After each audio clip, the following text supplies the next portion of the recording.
Here with me now is someone who's had direct experience with President Trump's handling of a crisis scenario. David Covey is the chairman of the Orange County, Texas Republican Party, which is located in an area that was hit just last month by Hurricane Laura. He joins us now. So, David, I want to make sure that this isn't an issue that is just passed over in the news cycle like so often they are. I mean, Hurricane Laura hit. It wasn't long ago at all. How is the situation down there right now?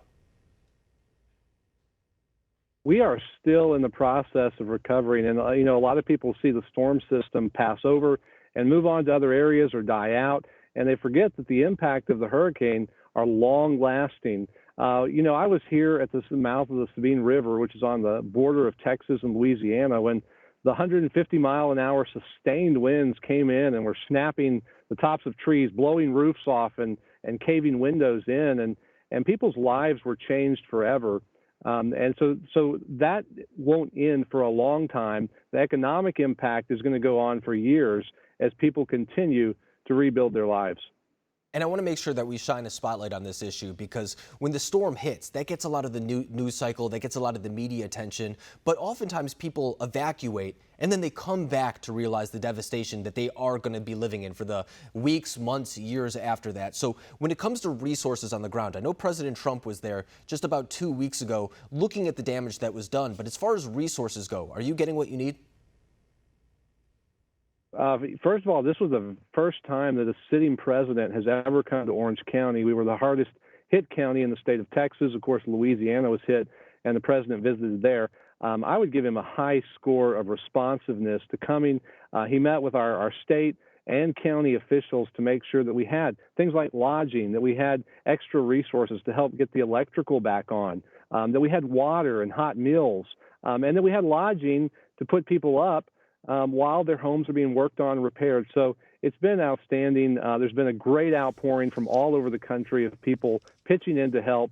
It's been really great to see Americans taking care of each other.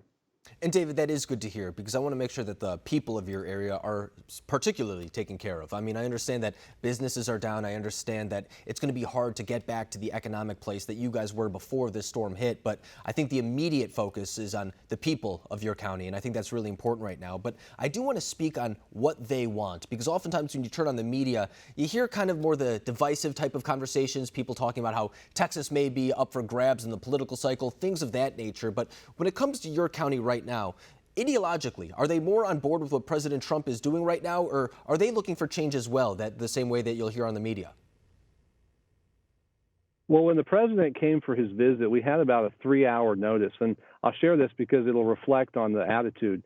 There were about a dozen vehicles that showed up at the airport to welcome him, and they had Trump flags and signs, but as the citizens around here saw that the president was coming, they saw the signs, they saw people waiting.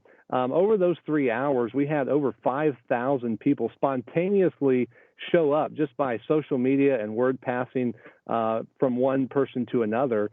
And the president received an incredible welcome all the way from the airport to the emergency response headquarters where he was going. These were elderly and widowed ladies that had lost the roof of their house and had no electricity. They were single parents, they were families that brought all their kids out to see a president.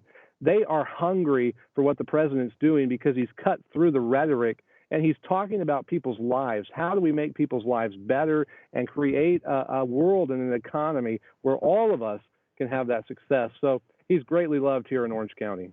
And that is something that we've seen, time and time again with this president, is that whenever he shows up somewhere, there is great enthusiasm behind his candidacy. There is great support from many conservatives about what he's doing. But it's interesting because sometimes that isn't translated in polls. I mean, you could ask 4 out of 10 people, for example, who they're voting for, and they may give you a different answer, but getting those 4 people to the polls is something different that isn't reflected in the actual polling numbers that we're seeing, for example, coming from Rasmussen or from CNN, whatever it may be, just to use those as examples. So when it comes to the situation in your home county, we know that you've been hit with a recent hurricane, but it's also in Texas. It's relatively close to the border as compared to other states in the United States. What are the issues that are on their minds? Is it immigration? Is it climate change? Is it the idea of building back the economy coming out of coronavirus? What are you hearing?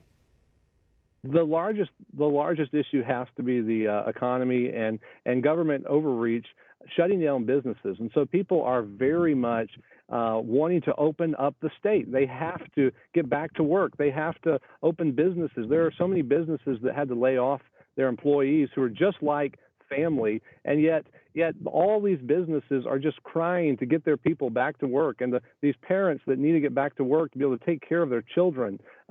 That's the number one issue, the economy. I think the president showed that he can build a strong economy, and he'll do it again, and I think people will give him that chance.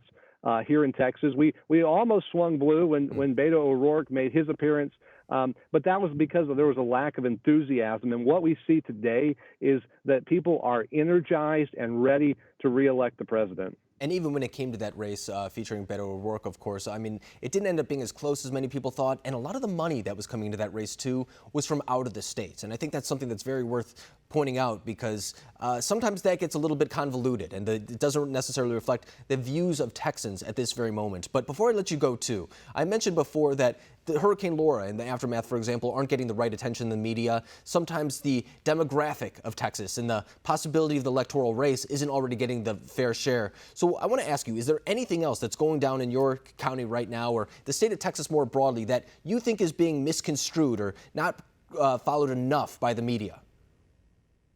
There is a misconception that the folks moving to Texas are the ones changing it and moving it to the left, because we are having several thousand people a day move to Texas because of our freedom and our love for business.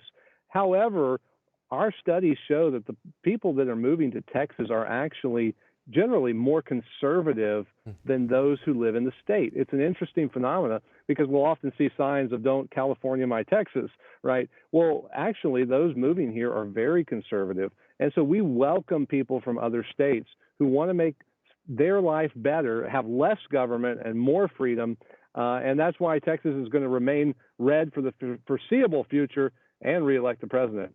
That is really interesting, and it does make logical sense. You would suspect that someone, for example, leaving California based on their policies wouldn't bring those same policies then to Texas. So it does make sense from a logical perspective. But David, I can't thank you enough for updating us on what's going on in Texas at this very time and really making sure that you guys are getting the proper resources during this hard time. Thank you very much for joining us tonight.